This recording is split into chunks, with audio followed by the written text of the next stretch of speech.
In order to change colors within the IDS software, we do have to select the area in order to change the color. There are several ways that we can select area or areas. If we'd like to select one area, I'd like to place my cursor over that area and right-click. Once it is right-click selected, I can then go down to the color chip down at the bottom right-hand side and left-click on it. This allows me to pull up the basic colors that I can choose from. I can also go to Define Custom Colors and choose a color within that color spectrum. Once I'm happy with the color, I'll go ahead and press OK. And that does change the color within my design. You can also see it on the left-hand side here in my Stitch Sequence Viewer. I can also select areas through the Stitch Sequence Viewer. If I right-click off to the side, it deselects everything.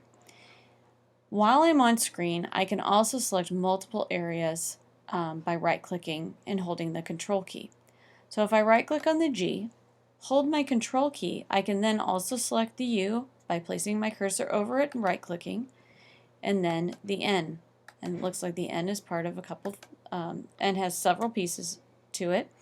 I let go of the Control key, and with those three selected, I'll go down to my color chip down at the bottom right-hand side, select it, and then choose a different color, and then press OK. If I right-click off to the side, it deselects everything. I can select pieces, again, in my Stitch Sequence Viewer. If your Stitch Sequence Viewer is not showing, go up to View on your main menu bar, go to Stitch Sequence, and make sure that you do have a check mark next to it. If I'd like to select something within my Stitch Sequence Viewer, I can simply left-click on it. So if I left-click on it, it acts as a right-click on screen. I can then left-click on that color chip, choose a color, and press OK. It'll then change it.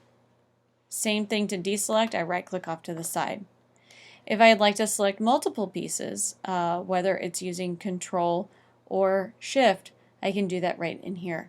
And I'll show you the difference between Control and Shift.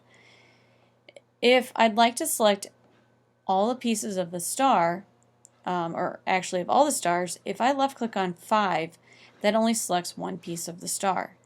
If I'd like to select all the pieces of the 3 stars, I can scroll down and I can see that it stitches between 5 and 19. Since I already have 5 selected, and I scroll down, I can hold my Shift key and left-click on 19. Then that selects everything in between where I don't have to select each one and try to change it. With those selected, I can go down to the bottom right-hand side, I can choose a different color, and then press OK. And it changes my color. In order to deselect, I will right-click off to the side. Now let's say with Club, if I scroll through here, and I only want to select the C and the U, not the L, I can left-click on the C, then hold my Control key down and left-click on the U. That selects only what I want to select. So that is Control. I can go down here to the bottom right-hand side, left-click, I'll change the color, and then press OK, and then I can right-click off to the side. So now I have new colors in the design. I can print out my worksheet, and I can see my color order and all my new colors in that design. So that is the quick and easy way to change your colors. So of course, after changing it, you would need to re-export it. Thanks for watching, and if you have any questions, please give us a call, 636-724-6400. Thanks.